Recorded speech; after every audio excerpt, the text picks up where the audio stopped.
chegou a hora da nossa reportagem especial. Há 30 anos, objetos voadores não identificados foram perseguidos por aviões caça da Força Aérea Brasileira nas áreas de São Paulo e do Rio de Janeiro. Você vai conhecer agora gravações inéditas desse episódio, que ficou conhecido como a Noite Oficial dos OVNIs. Foi assim que o Fantástico deu a notícia.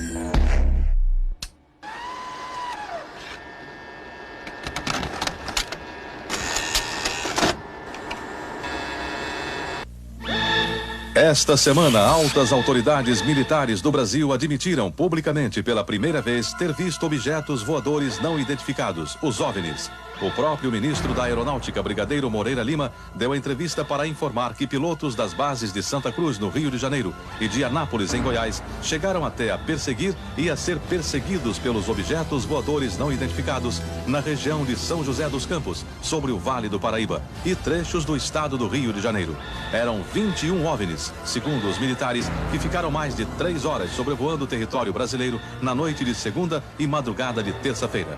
Toda vez que é detectado algum objeto não identificado, evidentemente há um processo bastante eficiente de verificar se foi alguma aeronave que está voando sem um plano de voo aprovado, etc. Mas quando se comprova que é algo diferente, as aeronaves então são acionadas. O que ocorreu foi que os radares detectaram vários objetos não identificados. Veja agora, minuto a minuto, o que aconteceu naquele 19 de maio. Às 8h30 da noite, um ponto luminoso é avistado pelo controlador de tráfego aéreo na torre do aeroporto de São José dos Campos, São Paulo. Um avião Xingu da Embraer se aproxima para pouso e o controlador pergunta ao comandante: "Você está vendo o ponto luminoso?" O Xingu confirma o avistamento, muda a rota e tenta se aproximar do OVNI. Quem estava no comando do avião era o coronel Osiris Silva, que voltava de Brasília depois de tomar posse como presidente da Petrobras. Eu vi um objeto luminoso no espaço, parecia um astro normal. Eu voei na direção dele e após 5, 6 minutos de voo, fiquei com a impressão de que ele começou a esmaecer e perder a intensidade e o brilho. 9h14 da noite. O controle de radar de São Paulo registra sinais sem identificação. 9h20. O controle aéreo em Brasília confirma a presença de objetos voadores não identificados. 10h23. O primeiro jato F-5 decola da base aérea de Santa Cruz, no Rio de Janeiro. Ele carrega armamento de guerra pronto para ser acionado. 10h45. O radar da base aérea de Anápolis, em Goiás, detecta sinais no radar. Um Mirage também armado decola em busca dos OVNIs. 11h15 da noite. O piloto do primeiro F-5 a entrar em ação avista um ponto luminoso e começa a perseguir o objeto voador não identificado. Nosso objetivo justamente era esse, se aproximar e identificar. Nós não conseguimos nem nos aproximar, muito menos identificar. 11h17. Mais um Mirage decola da base de Anápolis para perseguir os objetos. 11h20.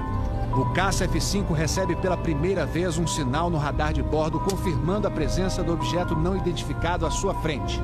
11h36. O terceiro Mirage sai da base de Anápolis, mas não consegue contato visual com os OVNIs. Naquela noite, 5 jatos da Força Aérea foram acionados e retornaram sem conseguir se aproximar dos objetos.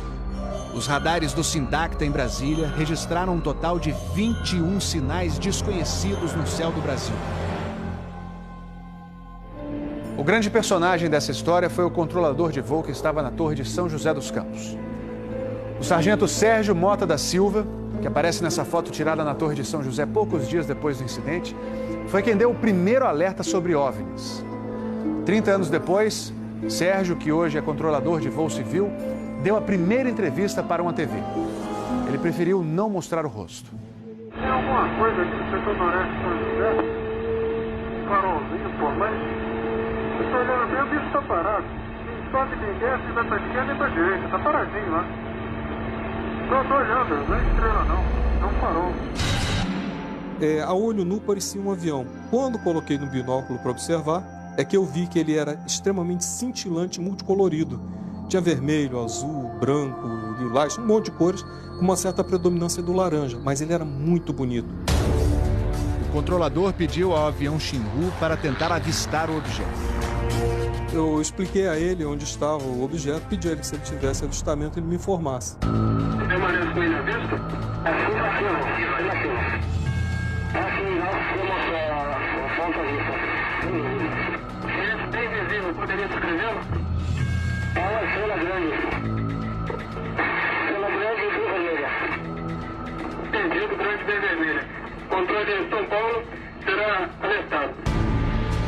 O controlador em São José dos Campos avisa ao controle São Paulo que o Xingu está perseguindo o OVNI. Positivo. Ele está perseguindo o troço. Está perseguindo o troço? Ela está indo atrás. Sério, está indo. Controle. Está vendo?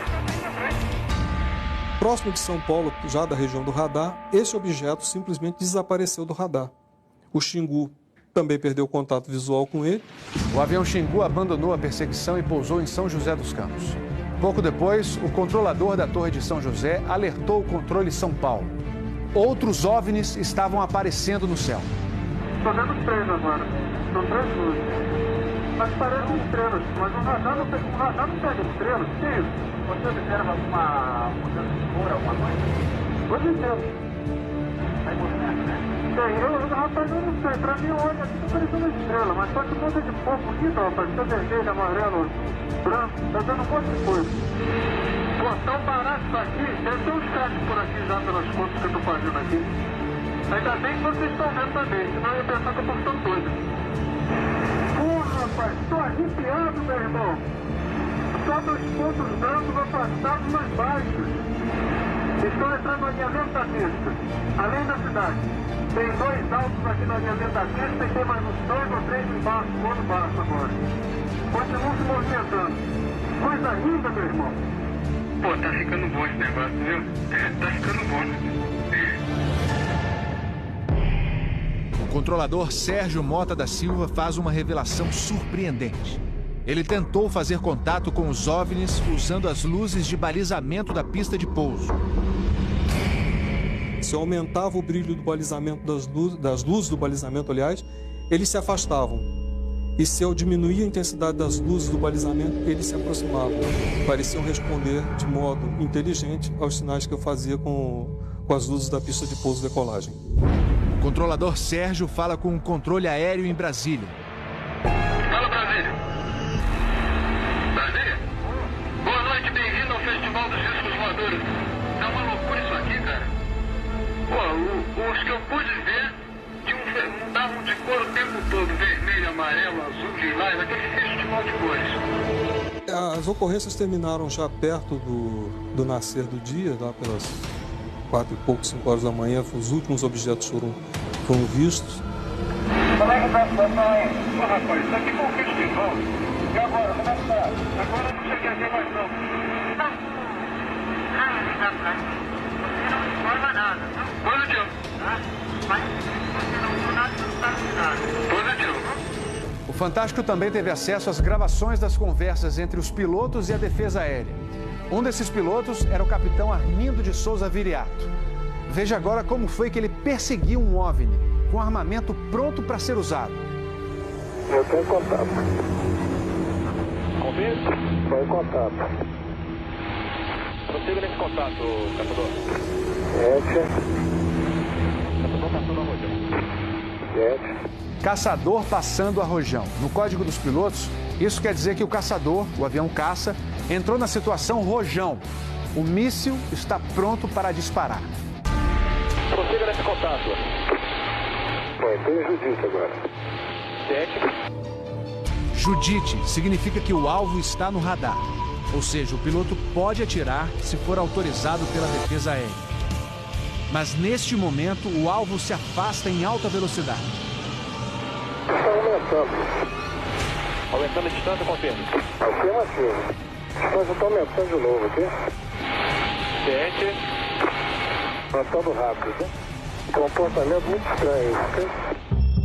O capitão Viriato falou sobre a incrível velocidade dos OVNIs numa entrevista ao Fantástico. Essa aceleração, o radar de Brasília chegou a pegar na época de defesa aérea, deu aproximadamente Mach 15. Isso aí daria em torno de 15 mil km por hora. 15.000 quilômetros por hora é uma velocidade muito acima dos jatos mais rápidos do mundo, que chegam no máximo a 4.000 quilômetros por hora. Um documento confidencial do Comando de Defesa Aérea de junho de 1986 concluiu: os objetos produziram ecos nos radares do sistema de defesa e também nos jatos que perseguiram os OVNIs. Houve contato visual dos pilotos. Os objetos atingiram velocidades supersônicas e mostraram capacidade de acelerar e desacelerar de modo brusco. E a principal conclusão do relatório: os fenômenos são sólidos e refletem inteligência, pela capacidade de acompanhar e manter distância dos observadores, como também voar informação. Não foi possível identificar a origem dos objetos. Foram esses dois ufólogos, pesquisadores de OVNIs, que conseguiram no Arquivo Nacional em Brasília a liberação gratuita dessas gravações. O fenômeno OVNI é real, existe, e o governo sabe disso, as Forças Armadas sabem disso. Essa documentação sendo exposta para o público permite que as pessoas entendam que isso não é brincadeira. Não tem como a gente falar que seriam naves extraterrestres, né? Eram objetos voadores não identificados. Não podemos dar qual a procedência deles, qual a origem. É alguma coisa inexplicável do nosso ponto de vista tecnológico à época e mesmo ainda hoje.